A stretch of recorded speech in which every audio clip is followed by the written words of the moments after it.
Hi, this is Deepak Panda, business advisor and co-author of Playing the Business Game. In our recent videos, we talked about the customer pyramid and the two vital customer success factors, customer focus and customer performance, and how these two factors uh, influence or impact your revenue, profits and market share. In our today's video, we are going to dive into the sales and marketing metrics that can help you measure and manage both the customer performance and the customer focus factors. So excited? Great, let's get started.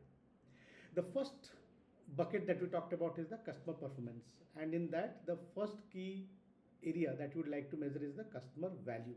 Now in the customer value, the first key metrics is the profit per customer. The profit per customer is all about the bottom line contribution of each customer. The second metric is the customer lifetime value.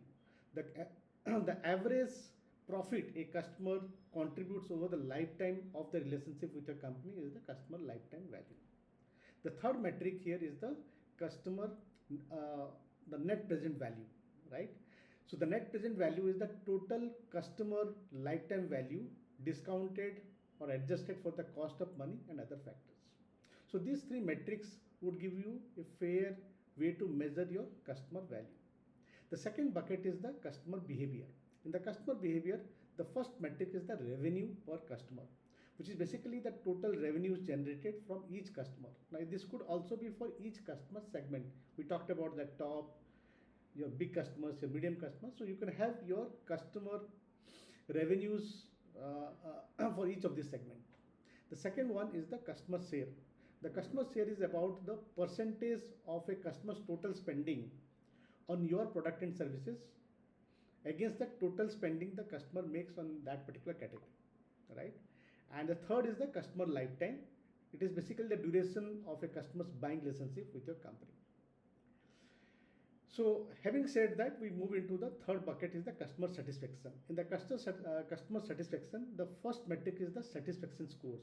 Now this you would be much aware of.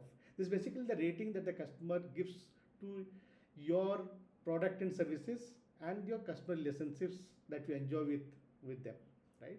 And those ratings will give a fair indication of the satisfaction the customer has with your product and solutions. The second is the loyalty indicators. Now these are metrics that indicates the likelihood of a customer continuing to do business with you, right? So with this, we have talked about the select metrics that measures your customer performance. We will now move into the customer focus factors. Now, one important element here is that you can assess customer focus through self-assessment or by conducting audits. So the first bucket here is the organization. In the organization, the first aspect that you like to measure is the management. So how effectively your management engages with the customers, how do they prioritize the time, and what type of focus they have on the customer priorities, that will determine the management's involvement in the customer processes. The second is the staff. The role your employees play in enhancing or diminishing your customer satisfaction will determine the impact that the staff have on the way the organization is engaging with the customers. The second bucket is communication. In the communication, we talked about the media, methods and messages. So you will like to measure what your current communication is to your customer segments and how it is delivered. So therefore, the second metric is the delivery. So how well you plan and execute your communication strategies will determine how good you are in delivery of your communications, targeted communications to your target customers. The third bucket is the information. In the information, we talked about the customer information. So you will like to check the relevance, the completeness and the timeliness of the data that you have on your customers. And the second one is the system performance, how effectively your systems are managing this customer data and how they are providing the customer information to you so that you can execute your customer strategies. So now that you are familiar with the customer sales and marketing metrics, it's time to plan how to start measuring these metrics to enhance your customer focus and continuously improve your processes. In our next video, we'll discuss about the 4 quality loops that are essential for continuously improving your customer processes.